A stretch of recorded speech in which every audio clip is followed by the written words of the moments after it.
She arrived on a Wednesday with a borrowed name and a satchel that held everything she owned, which was not very much at all. The stagecoach did not wait for her to decide whether Cedar Hollow wanted her, and the town did not wait either. It had already heard, in the particular way that small towns hear things, that a woman was coming who could not go home again. There was a ranch at the edge of that town that had gone quiet the way a house goes quiet after a funeral, even years later, even after the mourning is supposed to be finished. A man lived there with his daughter and his cattle, and a silence he had built so carefully that visitors mistook it for peace. He did not ask for company. He had stopped asking for most things. Some stories begin with a scandal. Others begin with a kindness so small it does not seem to matter.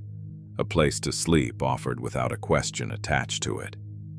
This is a story that begins with both, tangled together the way roots tangle under a floor. Nobody thinks to look beneath until one day something cracks the boards and there they are. Nobody in Cedar Hollow believed that first winter that the ranch would be standing come spring. Fewer still believed that a runaway governess and a widower who had forgotten the sound of his own laughter would be the reason it did. But belief is a slow thing, and it does not arrive before the truth does. It only arrives after, quiet and a little ashamed of itself. This is the story of a man who asked one question he had carried for weeks, and a woman who had spent her whole life being asked to leave. It is the story of what happened at a gate at the edge of a valley when neither one of them rode away. To understand what waited for her at that gate, one has to go back to the beginning, to a house far to the east where the trouble first took root. Evelyn Marsh had spent 4 years as governess to the Whitfield family, teaching their 2 boys their letters and their sums in a schoolroom that smelled of chalk and lemon oil. She had been good at the work, careful with the children, quiet in the way that households prefer their hired women to be quiet.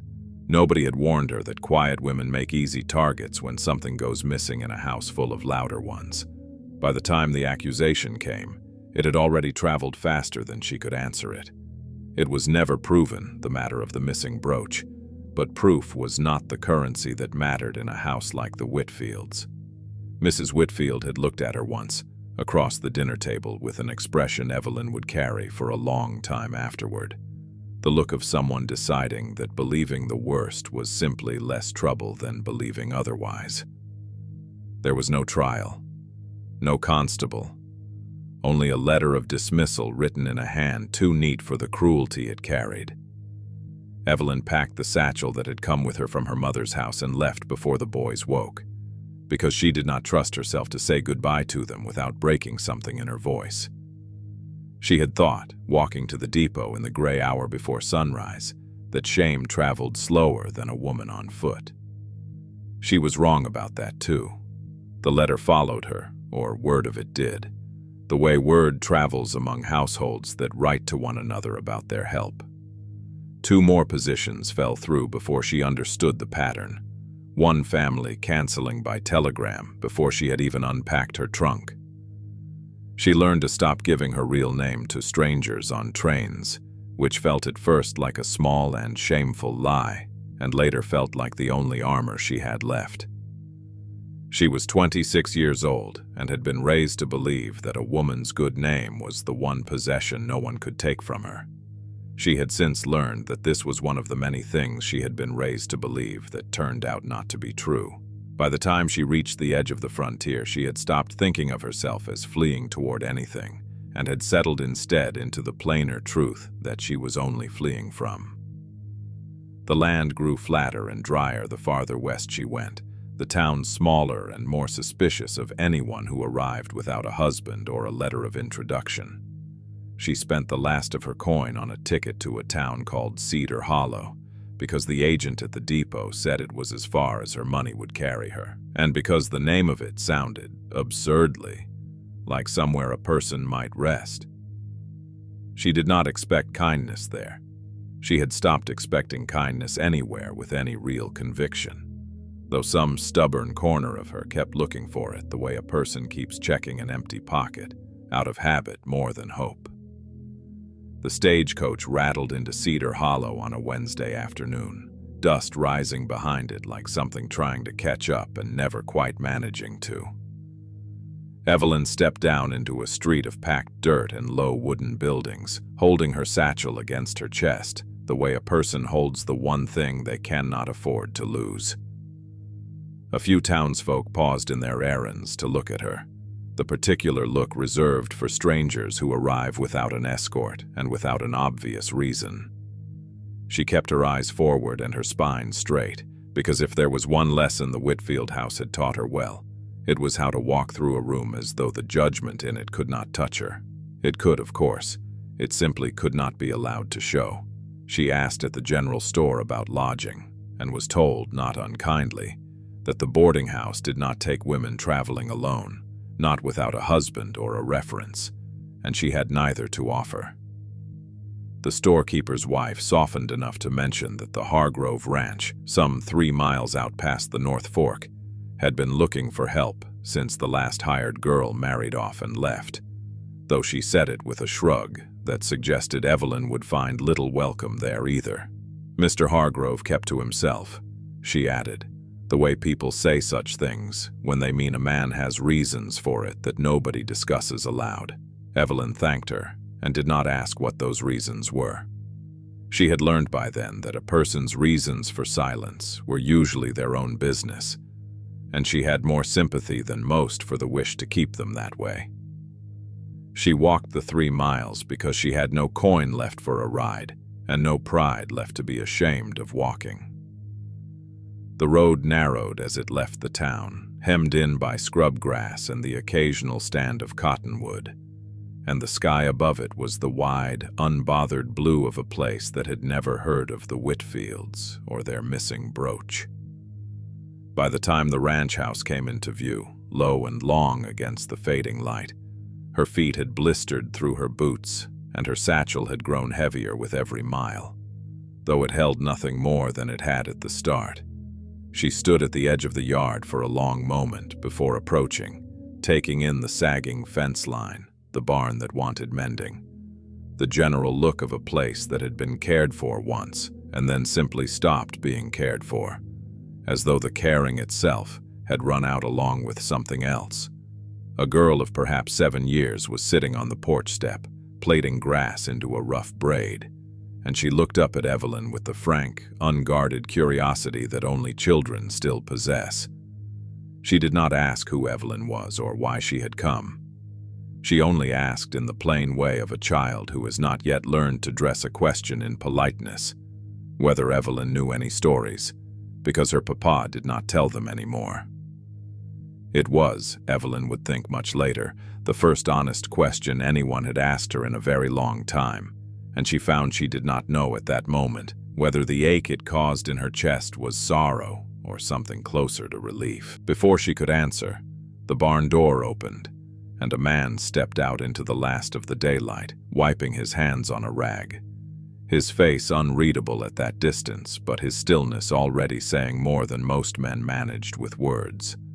Evelyn straightened her shoulders out of old habit and waited for whatever judgment was coming, not yet knowing that this particular yard held none of the kind she had grown used to. Daniel Hargrove stood at the edge of the porch light for a long moment before he spoke, and when he did, his voice carried none of the suspicion Evelyn had braced for. He asked only if she had walked the whole way from town, and when she said she had, he nodded once, as though that answered some question he had not spoken aloud. He did not ask her name yet, nor her business, nor why a woman traveled alone with a satchel and blistered feet. He simply told the girl to fetch the wash basin, and told Evelyn there was a bench by the well if she cared to sit, and that was the whole of his welcome. It was more than she had received in any town she had passed through in the last 2 months, and she found she did not quite know what to do with it. The girl's name was Mabel, and she talked enough for 2 people while she carried water that was too heavy for her small arms, refusing all the same to let Evelyn take the bucket from her. She explained, in the unbroken way children explain things, that her mother had died the winter before last, that her papa worked from before light until after dark, and that the last hired girl had left to marry a man from Laramie who owned a store. She said all of this without sorrow, as though it were simply the shape of the world she had been given, and Evelyn understood, watching her, that grief in a house sometimes wears the face of a very busy child. Daniel said nothing while his daughter talked, though something in his jaw tightened at the mention of the winter before last. And Evelyn learned more about him in that silence than in anything he had said. He offered her the hired girl's old room that same night, plainly, without ceremony, in exchange for teaching Mabel her letters and keeping the house until other arrangements could be made. He did not ask what she was running from, and she did not offer it. And something in the ease of that unspoken agreement settled a weight in her chest she had been carrying since the depot. The room was small and smelled of cedar and old rain, but the bed was clean, and the window looked out over the pasture, and after 2 months of stagecoaches and suspicious innkeepers, it felt very nearly like luxury. She lay awake a long while that first night listening to the unfamiliar sounds of the ranch, the wind working at a loose shutter somewhere, a horse shifting in the corral, and found that for the first time since leaving the Whitfield house she was not afraid of what the morning would bring. The days that followed took on a shape she had not expected to find in a place so worn down at the edges. Mornings began before the sun, with the smell of coffee and the sound of Daniel's boots on the porch steps as he headed out to the cattle. And Evelyn learned quickly that he was a man who said little at breakfast, because he had already said what needed saying to the animals and the fences by the time he sat down. She kept house in those first weeks with a kind of fierce gratitude, scrubbing floors that had gone untended, mending curtains that had hung torn, since some date she suspected corresponded to a funeral, and teaching Mabel her letters at the kitchen table in the slow hour before supper. The work was honest in a way governess work in a fine house had never quite managed to be, and she found she did not mind the calluses it left on her hands. Daniel noticed things she came to understand, even when he said nothing about them. The first week she had mentioned in passing that the well bucket leaked, and by the following evening a new one stood beside it. No comment made, no credit claimed. When she hemmed a dress that had frayed past decency, she found a small folded length of good cloth left on her bed a few days later, with no note and no explanation offered when she thanked him. Only a slight motion of his hand that suggested the matter was not worth discussing. It was, she began to realize, the way he spoke his whole language, in solved problems and quiet fixes rather than in words. And she found herself learning to read him the way one learns to read weather, by the small signs rather than the announcement. Supper became the hour she watched for, without quite admitting it to herself. Daniel ate the way he did everything else, without hurry, without much talk, though he had taken to asking Mabel about her lessons in a way that let Evelyn answer without being asked directly. She told him once, over a supper of beans and cornbread, that Mabel had a quick mind for figures, quicker than most children twice her age, and something in his face had shifted then. Not quite a smile, but the loosening of the expression that had been held tight for a long time. It was the way a man looks when he is given news he had hoped for, but had stopped letting himself expect. And Evelyn found she wanted to give him that look again, though she could not have said exactly why it mattered so much to her. The town, when she went in with him for supplies that first month, watched her the way towns watch anything new, with a curiosity that had not yet decided whether to sharpen into something less kind. She felt the eyes of the women outside the dry goods store, felt the pause in their conversation as she passed, and understood that her arrival had already become a subject discussed over washing lines and church suppers. Daniel walked beside her through it without acknowledging any of it, his pace neither hurried nor defiant, simply steady. And something about his refusal to notice the whispers made it easier for her to ignore them too. She was not foolish enough to think the town's curiosity would stay quiet forever. But for that first month, in the shelter of his indifference to what others thought, she allowed herself something she had not felt in a long time. which was the simple, unremarkable comfort of a day that asked nothing more of her than the work in front of her hands. By the time the leaves began to turn along the North Fork, the ranch had taken on a different feel, not fixed, not whole, but no longer quite so quiet as it had been the evening she arrived. Mabel had taken to following Evelyn from room to room the way a child follows the first steady thing they find after a long unsteadiness. And Daniel had taken to lingering a few minutes longer at the supper table than the work strictly required. Neither of them spoke of it, and Evelyn told herself there was nothing yet to speak of, only the ordinary rhythm of a household finding its feet again. She did not yet know how closely the town was watching, nor how little it would take for that watching to turn into something with teeth. She only knew that for the first time in longer than she cared to count, she had stopped waiting for the ground beneath her to give way.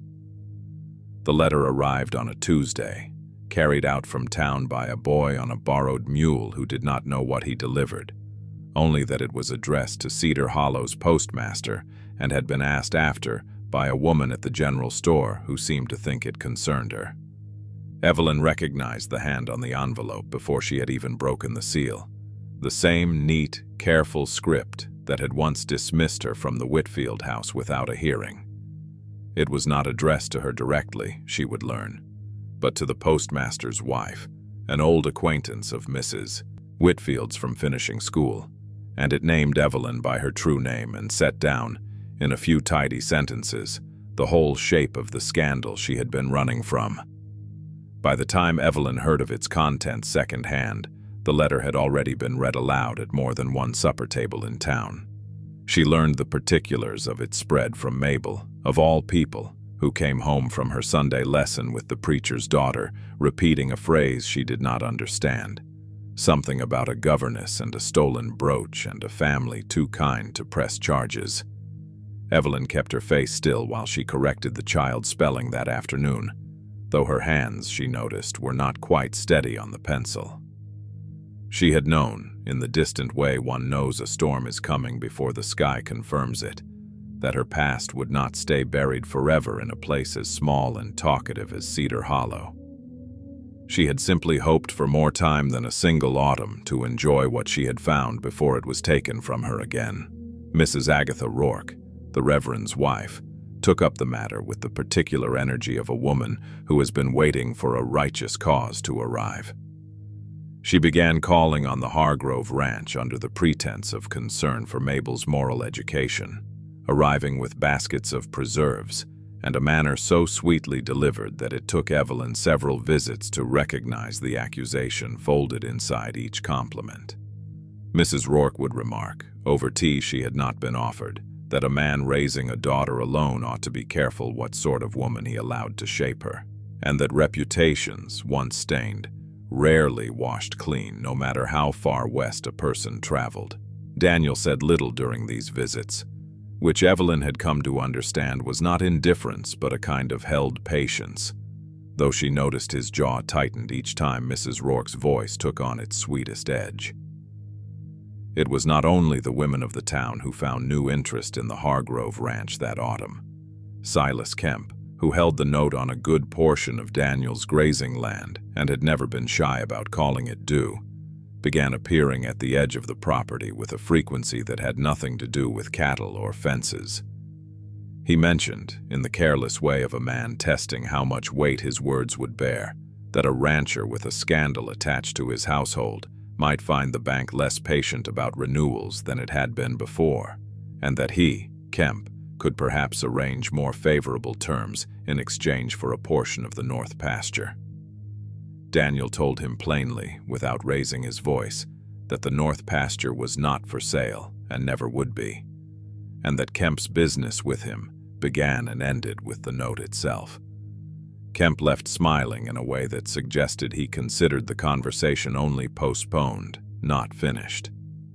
The pressure found its way to church, as such things in small towns eventually do, when the Reverend himself, prompted no doubt by his wife, offered a sermon on the perils of harboring what he called uncertain company, delivered with his eyes fixed pointedly somewhere over the Hargrove pew. Evelyn sat through it with her spine straight and her hands folded, the old armor from the Whitfield dining room settling over her shoulders like a coat she had hoped never to wear again. Mabel, seated beside her, reached over at some point during the sermon and took Evelyn's hand without any explanation offered or needed, and it was that small, fierce loyalty from a child of 7 that nearly undid the composure years of practice had built. Daniel did not look at the Reverend once during the whole address. He looked instead at Evelyn in the way a man looks at something he has already decided is worth keeping, sermon or no sermon. The walk home from church that day was quiet in the particular way that follows a public wound, neither of them ready to name what had happened in words that would make it more real than it already was. Mabel had run ahead to chase a rabbit through the tall grass, leaving the two of them to the slow pace of the wagon road, and Evelyn found she could not keep the words contained any longer once the girl was out of hearing. She told him, plainly and without much drama, that she would understand if he wanted her gone before the talk cost him his standing or his land, that she had brought this trouble to his door the same way she had brought it to every door before his. Daniel did not answer right away, which had become, she was learning, his particular way of considering something too large to answer quickly. They reached the porch before he spoke again, and he did not sit, only stood at the railing looking out over the pasture where his cattle grazed, indifferent to the whole business of reputations and letters. He said finally that a man who judged another person by a stranger's letter was not a man whose judgment much concerned him, and that he had learned the difference between what people said about a person and what that person actually did some years back, in circumstances he did not elaborate on. Evelyn came to stand beside him at the railing, close enough that the sleeve of her dress nearly brushed his arm, and for a long moment neither of them said anything more. Then his hand, resting on the worn wood of the rail, moved a few inches until it came to lie beside hers, not over it, not claiming it, simply there, warm and solid, and asking nothing. Neither of them mentioned it afterward, not that evening at supper, not the following morning when the frost had come down hard on the pasture grass. But something had shifted in the space between them that could not be unshifted, a fact as plain and unremarkable as the weather, and just as impossible to argue with. Mrs. Rourke would call again before the week was out, and Kemp would return with sharper terms, and the letter would keep circulating through town in whispered retellings that grew less accurate with each new telling. But Evelyn found, standing at that railing with the cold coming down and Daniel's hand beside hers, that she was no longer quite so afraid of what the town believed. Some things, she was beginning to understand, were too large for a single letter to undo. The frost that had settled over the pasture the morning after the porch railing did not lift for a long while, and neither did the pressure gathering around the Hargrove ranch. Kemp returned twice more before winter closed the roads, each visit sharper than the last, until he finally said outright what he had only implied before, that a word from him to the bank could see the note called due all at once if Daniel did not reconsider the matter of the north pasture. Daniel refused him again, as plainly as before, though Evelyn could see the toll it took in the new lines around his eyes and the hours he spent past dark going over ledgers at the kitchen table. Mrs. Rourke's visits grew less frequent but no less pointed, and the whispers in town had hardened, by midwinter, into something closer to a verdict than a rumor. Evelyn began to feel for the first time since arriving that her presence had become a debt Daniel was paying in ways she had not intended to cost him.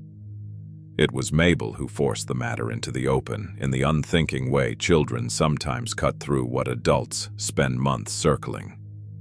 She had come down with a fever in the deep cold of January, bad enough that Daniel rode for the doctor through a night so bitter the horse's breath froze white in the lantern light, and Evelyn sat up with the girl until the fever broke near dawn.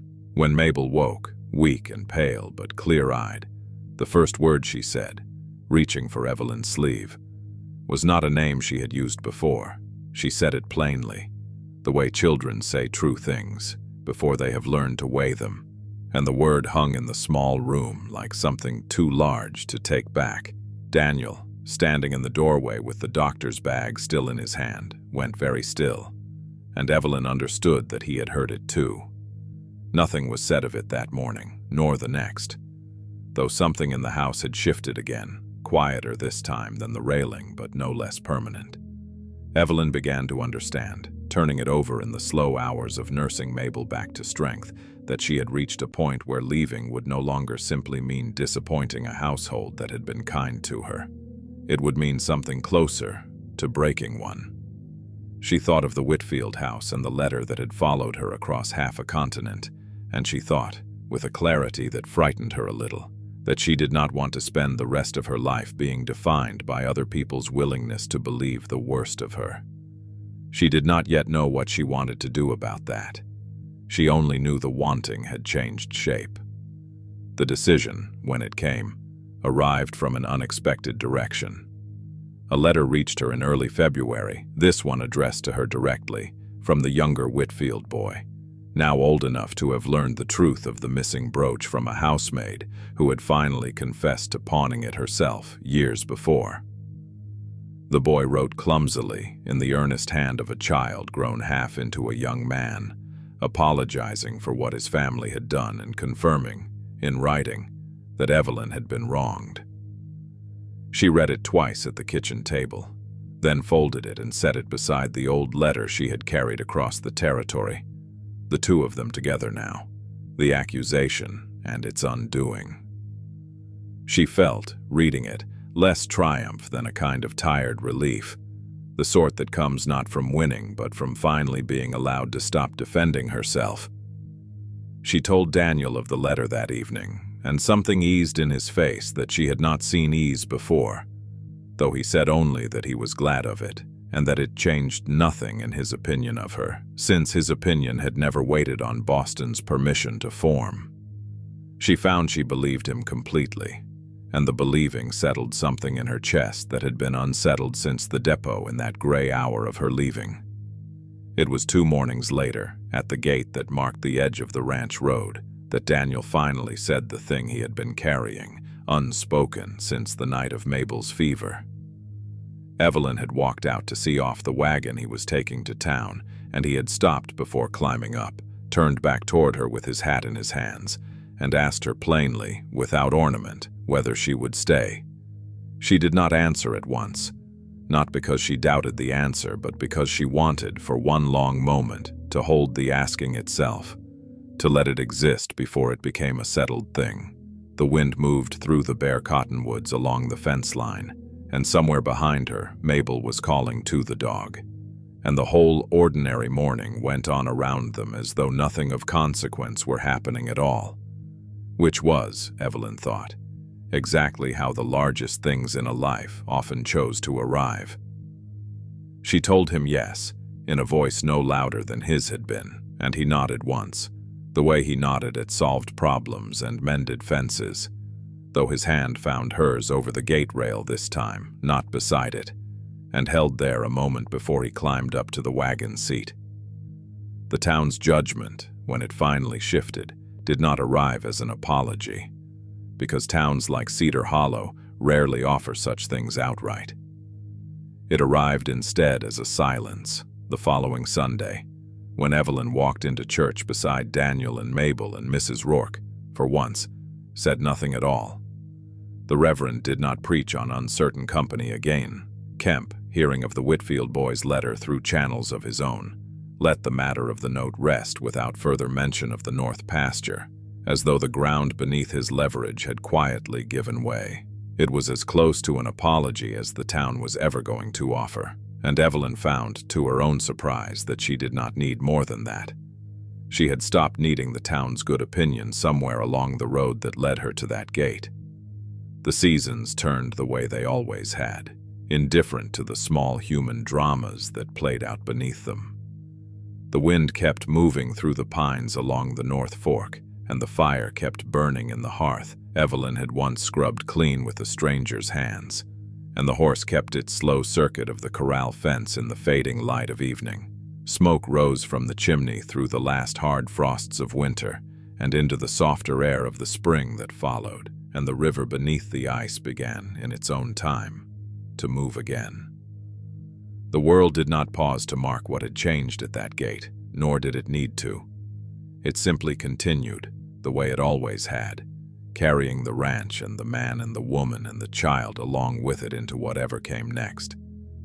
And that was the story of Evelyn and Daniel, a woman who arrived with a borrowed name and a stolen reputation, and left with a family that never once asked her to prove herself worthy of it. Let me know in the comments if you enjoyed this one. Thank you.